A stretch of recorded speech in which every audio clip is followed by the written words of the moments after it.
Bismillah, kembali lagi dengan kita di Robbana Quranic Dua Series. Ini kita alhamdulillah di episode ke-16. Ini masih istiqomah ya Kang ya. Alhamdulillah. Ini kayaknya ini dengarnya hiwar-hiwarnya mungkin besok ini kita ada salah satu agenda yang mungkin biasanya dirayakan sama, mungkin lebih tepatnya diperingati mungkin ya Kang ya. Besok itu kan ada, biasanya suka diadakan acara Nuzulul Quran. Ini mungkin kayaknya kita mau coba bahas besok ya Kang ya, terkait Nuzulul Quran, bagaimana keagungannya, dan juga mungkin karena besok tanggal 17 Ramadan, mungkin 17 Ramadan atau 17 Tarawih Kang ya? Malam 17 gitu. Iya, oh iya benar, malam ke-17 kita akan coba sedikitnya ngobrol-ngobrol masalah Nuzulul Quran. Namun sudah 15 hari kita melaksanakan puasa. Ini mau tanya sih sebenarnya sama teman-teman, menu bukanya apa aja Kang ya? Mungkin bisa coba ngobrol-ngobrol. Hasil wartakjilnya apa ya? Wartakjilnya apa? Kemudian udah dapat berapa jenis makanan sih gitu yang dirasain. Terus makanan terenak apa? Coba apa? Kalau aku itu dapat baru aja kemarin banget Kang. Itu dapat kayaknya kayak sekoteng gitu. Terus ada candil, tambahan candilnya, dan ini nggak sama kayak candil-candil yang lain gitu. Selain candil itu apa lagi? Ada es teler yang dikasih whipped cream. Selain itu apa lagi? Udah sih kayaknya itu. Kang Faisal mungkin ada apa Kang? Dapat takjil apa gitu? Yang beda kayaknya dari tahun-tahun sebelumnya. Ini ya, nyobain kurma pakai butter, ternyata enak. Pakai butter. Bikin sendiri tapi nggak beli, nggak nyari. Sebenarnya di depan rumah saya ada wartakjil, cuma liar ya. Jadi pusing ya Kang? Akhirnya di rumah saja. Oke. Nah, pertanyaan selanjutnya Kang. Biasanya Kang Faisal itu makan dulu atau tarawih dulu? Makan dulu. Makan dulu sebelum tarawih. Tapi sekarang sih benar porsi itu dikurangi banget ya. Dikurangi banget. Banget. Karena emang dikuranginya gimana Kang? Ya nasi, bahkan nggak pakai nasi atau nasinya dikit gitu. Tapi setelah tarawih makan lagi? Enggak. Oh enggak. Ya teman-teman termasuk orang yang sekte yang sebelum tarawih atau setelah tarawih? Abah mah setelah ya? Ya setelah. Jadi biasanya kalaupun agak banyakan mungkin ya takjil mungkin tambah sedikit gorengan. Ya itu sih. Itu kayaknya udah jadi menu wajib orang-orang Indonesia orang Sunda ya. Emang tapi saya merasakan tahun-tahun ini tuh banyak tahun kesadaran tentang kesehatan ya. Betul sekali. Apalagi kalau udah cek darah ya. Aduh, cek darah. Jadi keinget kisah-kisah kemarin ya. Kebetulan saya sama Kang Faisal ikutan cek kesehatan bersama, dan awalnya memang Kang Faisal menertawakan saya. Tapi ternyata yang perlu banyak muhasabah diri saya sendiri. Kemarin di Sanlat ini pesantren Surga Firdaus ya. Pesantren Surga Firdaus. Kegiatan luar biasa dari DPU Darul Hikam. Mungkin bisa coba dilihat rekap kegiatannya kayak gimana ya Kang. Di Instagram nanti. Nah, ngomong-ngomong yang barusan, sebenarnya saya tuh mau nanya gini Kang. Ada orang-orang yang dia menghabiskan semua makanannya yang biasanya Kang ya, itu bisa dimakan mungkin setelah tarawih. Ternyata makanannya sudah disediakan di meja makan dan dia makan semuanya. Itu kan sampai ngerasa perut itu penuh ya. Mungkin dia bisa berdalih seperti ini, kan saya habis puasa, itu seharian penuh saya nggak makan. Wajar dong saya buka puasa kemudian saya memakan semua makanan yang ada di depan saya. Karena memang untuk menghilangkan balas dendam ya. Ya betul, menghilangkan haus dan juga lapar saya gitu. Dan mungkin bisa dikategorikan ini sebagai sesuatu yang berlebihan mungkin kan ya. Saya juga merasa dulu memang momen buka puasa itu momen balas dendam sih. Betul. Apalagi di hari-hari pertama puasa ya. Kalau mungkin hari ke-10 kesana mungkin udah terbiasa. Tapi awal-awal tuh kayaknya lapar banget gitu. Terus apalagi kalau udah ke tempat berburu takjil itu pasti kalap ya gitu. Iya. Ini betul. Segala dibeli, akhirnya segala awalnya sih dimakan, tapi lama-lama segala nggak dimakan, akhirnya dibeli aja nggak dimakan. Terus ini akhirnya buat sahur gak dimakan lagi. Mubazir tuh evaluasi besar sih sebenarnya. Betul sekali. Ini kan sesuatu hal yang mungkin bisa kita bilang kamu itu sudah ada takarannya gitu. Takaran kamu itu ya cuma 1 takjil aja, tapi kenapa kok kamu beli 3? 3 buat siapa? Buat saya, tapi saya coba makan satu-satu, ya sisa setengah. Itu setengahnya kemana lagi? Ternyata ujungnya dibuang, ya berlebihan. Itu dia. Makanya sebenarnya Islam itu kan sebenarnya ini ya merekomendasikan kita untuk tidak berlebihan itu dengan dalam berbagai aspek yang bisa kita lakukan. Misalkan contoh sunnah Nabi SAW meminum itu kan 3 teguk nafas. Betul. 3 teguk nafas. Sebenarnya itu pelajaran penting untuk mengontrol hawa nafsu. Supaya kita tidak berlebihan tuh berawal dari belajar minum sebenarnya. Ya minum yang baik kan minum, ambil gelasnya, duduk, minum pelan-pelan. Terus kita ngambil airnya pun secukupnya gitu dan seterusnya. Jadi kita pun tidak berlebihan dan bisa mengendalikan hawa nafsu. Bisa jadi berlebihan itu berawal dari hawa nafsu yang kita tuh tidak bisa mengendalikan, atau bahasa sederhana itu kita tuh nggak sabar dengan diri kita sendiri gitu, dengan keinginannya segala rupa mau gitu, ya kan? Mungkin bisa kita coba analogikan juga mungkin Kang ya, kayak ibadah puasa, Allah itu ngasih suatu kenikmatan. Itu tuh setelah hasil menahan semua kenikmatan yang ada. Tahan dulu kenikmatan yang kita mau. Itu kan pelajaran juga. Ternyata nanti pas kita dapat kenikmatan, nikmat banget. Itu luar biasa, betul. Nah, mungkin aku mau coba sharing mungkin kan dari Kang Faisal, ada nggak sih Kang kisah-kisah yang terjadi pas zamannya Rasul atau mungkin terabadikan di dalam Al-Qur'an yang mengenai kisah umat muslim pada zaman dahulu itu, mereka yang kehidupannya bisa jadi mereka berlebihan, terus ternyata mereka berdoa untuk diampuni pas kegiatan berlebihan mereka itu. Ada ya, teman-teman boleh buka mushafnya di Ali Imran 147. Ali Imran 147 ya. Doanya teksnya seperti ini. Bismillahirrahmanirrahim. Rabbana gfir lana dzunubana wa israfana fi amrina wasabbit aqdamana wa ansurna 'alal qaumil kafirin. Jadi itu sebenarnya paket lengkap untuk meminta ampunan dan juga israf, berlebih-lebihan, serta akhirnya adalah minta tolong kepada Allah. Nah, jadi gini sebenarnya kalau istilahnya banyak ya, kalau sekarang kita lihat kondisi sekarang ada dimulai dengan over something gitu, over sharing, over eating, over reacting. Memang semua yang over itu israf, dan israf itu tidak disukai oleh Allah. Nah, memang makanya belajar proporsional itu penting. Belajar kita untuk bisa menyampaikan sesuatu ya sewajarnya. Belajar kita untuk merespon sesuatu sewajarnya.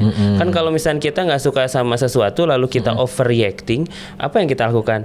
Kita misalkan bisa update, bisa marah-marah, bisa kita kesel, misalkan ada orang kesel sama Abah, langsung di videoin, siap-siap diviralin segala macam. Bisa jadi itu reaksi yang berlebihan, yang sebenarnya akhirnya bisa merugikan diri sendiri juga. Itu marak banget sekarang terjadi Kang ya. Dari israf tadi, berbuka juga sama gitu ya. Padahal saya pernah mencoba air dan kurma saja tuh kenyang. Kayaknya udah cukup ya sebenarnya. Terus akhirnya mau makan nggak ya, males, tapi udah masak gitu ya. Ya udah deh makan gitu ya. Sebenarnya kalaupun enggak juga kayaknya masih bisa gitu. Dan seterusnya. Itu hal-hal yang mungkin keywordnya kayaknya disabar sih. Kayaknya kita tuh perlu sabar gitu untuk hal-hal yang dikhawatirkan bisa berlebihan untuk kita, gitu ya. Kayak all you can eat ya, teman-teman ada nggak ya suka makan all you can eat? Mungkin saya termasuk orang yang dulu itu dicekoki sama istri, pernah.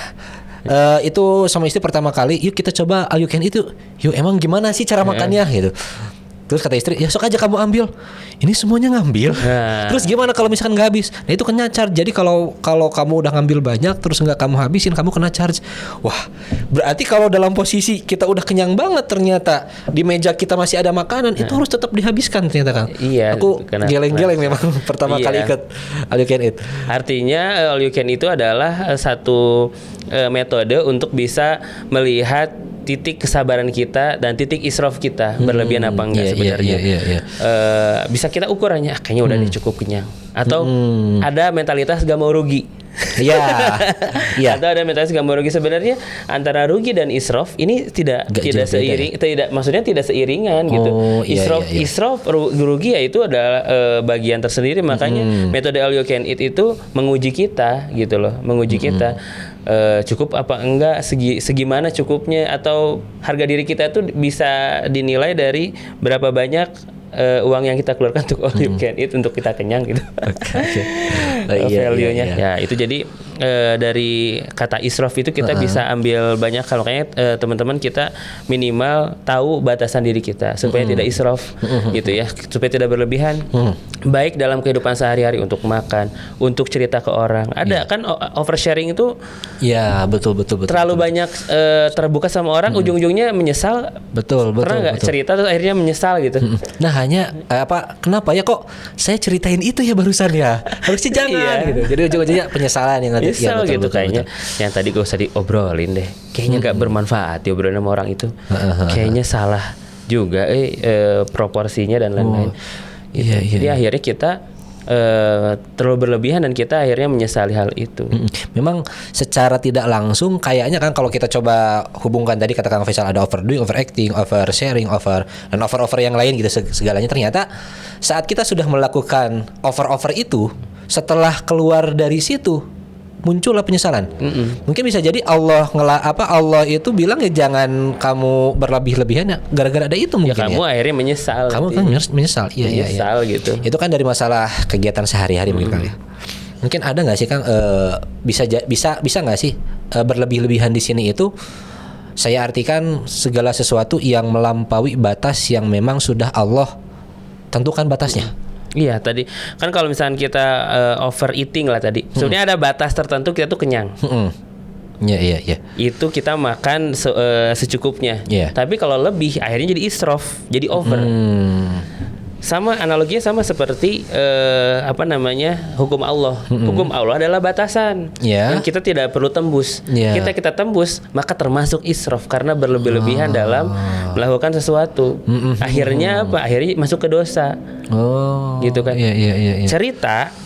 Kita menceritakan sesuatu kepada orang itu tidak israf, tapi bercerita dengan kebohongan. Jadi israf. Betul. Mungkin israf di sini bisa berlebih-lebihan atau bisa jadi melampaui batas yang sudah Allah batasi itu hukum-hukumnya. Ya analogi seperti itu. Nah, contohnya ini yang real ya, dan ini berkaitan dengan Al-Imran 147 ini. Pasti semuanya tahu dong masyhur kisah perang Uhud ya. Yang ini ya yang para pemanah itu ya Kang yang ada di atas bukit kemudian turun ke bawah. Betul. Masya Allah itu ya. Sebenarnya perang Uhud ini salah satu perang yang singkat. Karena dia terjadi sejak duha sampai zuhur saja. Yang lama tuh perang Khandaq itu, Parit itu berminggu-minggu, berapa bulan ya itu, apalagi musim dingin. Dan itu kan metodenya boykot, asupan pangan terbatas dan seterusnya, itu sangat-sangat tidak nyaman. Uhud ini luar biasa singkat tapi syarat makna dan pembelajaran yang luar biasa. Dan selain peristiwa Jabarumat di Uhud, banyak sekali peristiwa-peristiwa di 2-3 jam itu, mungkin 4 jam yang bisa kita ambil ibarat. Tapi kita coba fokus di para pemanah dulu. Kan konteksnya para pemanah dibilangin sama Nabi SAW jangan tinggalkan bukit ini. Jadi Jabal Rumat itu kan sebenarnya berhadapan-hadapan dengan Jabal Uhud. Ini Jabal Uhud, ini Jabal Rumat. Memang Jabal Rumat yang kita lihat sekarang kalau haji atau umroh itu seakan-akan tidak tinggi. Padahal itu tinggi yang kita lihat sekarang itu berbeda dengan tinggi yang dulu. Jadi lebih tinggi karena ada perluasan, ada perbaikan area sehingga naik gitu datarannya, sehingga si Jabal Rumatnya nggak terlalu tinggi. Kalau dulu memang cukup tinggi. Dan itu adalah titik krusial di mana Nabi SAW tahu kalau Jabal Rumat dikuasai maka aman daerah di sekitarnya. Jadi kunci. Namun ya begitulah perang berkecamuk, anak panah terlempar, semua concern dengan bagaimana bisa memenangkan pertarungan ini gitu ya. Ada satu keheningan saat itu memang, seakan-akan perang usai. seakan-akan perang usai. Abah, kita perlu ketahui ya, reminder bahwasanya selesai atau tidaknya perang itu ada beberapa faktor. Dan itu tuh perlu diketahui bersama ya. Misalkan contoh satu, panji atau bendera itu yang dimiliki kita atau musuh itu kalau jatuh dan tidak ada yang mengambilnya lagi dan mengibarkannya, berarti salah satu sudah kalah. Atau pimpinan tertinggi mati. Atau faktor-faktor lain. Tapi yang biasanya cukup terlihat itu dua hal ini. Saat itu memang tidak terlihat panji-panjinya entah di mana. Tidak terlihat gitu ya. Lalu sebenarnya perang belum usai. Hanya saja memang di area Jabar Rumah tidak ada kecamuk pertempuran. Sehingga orang-orang di atas sana yang kisaran 40 orangan itu berdebat, ini sudah usai apa belum. Kenapa? Karena di bawah Jabar Rumah itu bekas-bekas peperangan, orang yang berkelahi, orang-orang yang bertempur. Bekas-bekas peperangannya atau sisa gonimahnya itu banyak banget. Gonimah kan kalau misalnya kita lihat kalau di game emas gitu ini mah secara real aja, di bawah itu ada kuda perang yang ditinggalkan pemiliknya yang mati. Di sana ada pedang yang sangat mahal, kelihatan itu wah canggih pedangnya. Oh itu barang baju tempur yang canggih juga dan bisa dijual mahal. Kelihatan real di sana tuh dan tinggal diambil. Gitu ya. Makanya mereka itu berdebat, ini udah belum ya. Akhirnya beberapa turun pimpinan pasukan di sana, tim panah itu, archery itu namanya Abdullah bin Jubair. Itu sudah warning, ini kamu harus ingat pesan Rasul, jangan tinggalkan tempat ini. Tapi ya karena tadi hawa nafsu, tidak sabar, gak bisa nahan, akhirnya turunlah mereka. Khalid bin Walid melihat sudah diincar dari jauh, wah ini turun, akhirnya enemy ambush, akhirnya mereka terkepung. Selesailah sudah, jumlah pemanah di atas tidak mampu untuk menghalau orang-orang yang di bawah pasukan Khalid bin Walid. Akhirnya salah satu titik krusial yang membuat kaum muslimin itu dipukul mundur oleh kaum kafir Quraisy adalah dengan dalam tanda kutip israfnya orang-orang yang diamanahkan untuk tidak turun tapi tetap turun. Karena memang mungkin aku coba tarik garisnya mungkin kan ya. Karena memang batasan yang sudah dibangun sama Rasul, batasannya jangan sampai engkau tinggalkan tempat ini sebelum perang usai gitu kan. Ternyata mereka melampaui batas itu, mereka nggak bisa menahan gitu ya. Mungkin seperti halnya kayak puasa mungkin kan yang tadi aku bahas gitu. Ya, kalaupun kamu mau gonimah itu tunggu nanti maghrib. Ambil nanti maghrib gitu loh. Jangan mokel pada zuhur. Jangan mokel pas zuhur. Ini kan belum waktunya gitu kan. Ada yang ini kayaknya istilah mokel udah terkenal banget ya kan. Kalau dulu sih saya taunya godin ya. Iya. Saya dulu taunya godin, pas dengar kata mokel, apa itu mokel? Oh ternyata ada kosakata baru. Mungkin kayaknya seperti itu ya Kang ya. Ya mungkin bisa jadi teman-teman saat teman-teman menahan lapar dan haus itu, teman-teman sedang menahan untuk mendapatkan sesuatu yang enak dan memang itu sudah pasti. Kalau teman-teman mungkin bisa jadi makan pas zuhur, mungkin nikmat gitu, tapi nggak pasti nikmatnya. Apakah nikmat karena karena telah melaksanakan ibadah atau nikmat karena hawa nafsu? Itu ujung-ujungnya yang takut kan. Qadarullah ternyata naudzubillah gini, kita makan mokel meninggal. Iya, makanya semua yang berlebihan ada kecenderungan bisa membuat kita menyesal. Iya. Betul. Oke, mungkin ada lanjutan penjelasan lagi ya Kang dari doa ini? Intinya itu, dan kita bisa lihat redaksi doanya tuh cukup komprehensif. Bagaimana kaum muslimin saat itu meminta pertolongan dari Allah. Jadi diawali dengan Rabbana ighfir lana dzunubana, meminta ampun dulu dari dosa-dosa besar. Iya. Wa israfana, dan hal-hal yang berlebihan yang sudah dilakukan. Ya, bisa jadi mungkin itu. Iya, fi amrina, ya satunya itu. Wasabit aqdamana, dan ya Allah teguhkanlah diri kami dan prinsip kami supaya tidak goyah, tetap terus meluruskan niat untuk bisa mengalahkan kaum kafir Quraisy, dan ujungnya uang surna alal qaumil kafirin, dan tolonglah kami ya Allah dari orang-orang kafir Quraisy yang sedang berkecamuk perang di Uhud itu. Jadi ini perlu kita bisa ambil hikmahnya. ya apa namanya, kalau misalnya kafir Quraisy di sini orang-orang di Jabarumat saat itu tuh termasuk israf gitu ya, berlebih-lebihan, maka kita pun jagalah diri kita dari israf tersebut, baik israf dalam menembus batasan yang Allah buat sehingga menjadi dosa ya. Jangan sampai membuat, ya kita melihatlah bagaimana berita-berita sekarang membuat kita geleng-geleng ya, kayak setan tuh seakan-akan gitu ya. Benar. Wah, ngeri ya, juga kan, kok bisa gitu ya manusia berbuat gitu, mungkin gitu ya. Nggak kepikiran gitu, idenya tuh brilian gitu. Pas malaikat mau catat, ini teh pahala atau dosa ya? Ya kan sekarang coba kok bisa dia kayak gitu ya? Ya Allah, astagfirullahaladzim ya. Terakhir kan kita melihat ada yang meninggal gara-gara dipukul sama helm atau sama apa ya? Kita sebutkan nggak itu kasusnya apa, Kang? Iya. Itu mungkin bisa teman-teman kayaknya cari sendiri ya kasusnya apa. Ada itu. Terus yang minum air panas sama orang tuanya, ya Allah. Mungkin seakan-akan jadi ngerasa nyawa itu sesuatu hal yang kayaknya murah gitu ya zaman sekarang itu ya, Kang ya. Mungkin yang kejadian yang perang sekarang lagi berkecambuk, kemudian banyak hal-hal yang lain gitu ya. Ya ternyata bisa jadi ya inilah yang dimaksud sama Allah, berlebih-lebihan itu. Iya betul. Berlebih-lebihan ingin menguasai sesuatu, akhirnya nyawa yang itu jadi. Itu yang saya maksud, Kang, benar. Berlebih-lebihan ingin ingin sesuatu, bahkan bisa nyawa, baik tadi tentang negara ingin menguasai atau menguasai warisan atau ingin menguasai apapun. Makanya kita perlu punya rasa qanaah bener. Betul. Rasa cukup. Cukup dengan apa yang ada ya, Kang. Gitu. Kayaknya nggak perlu deh. Kayaknya nanti deh. Itu kayaknya rem untuk supaya tidak berlebih-lebihan. Masya Allah.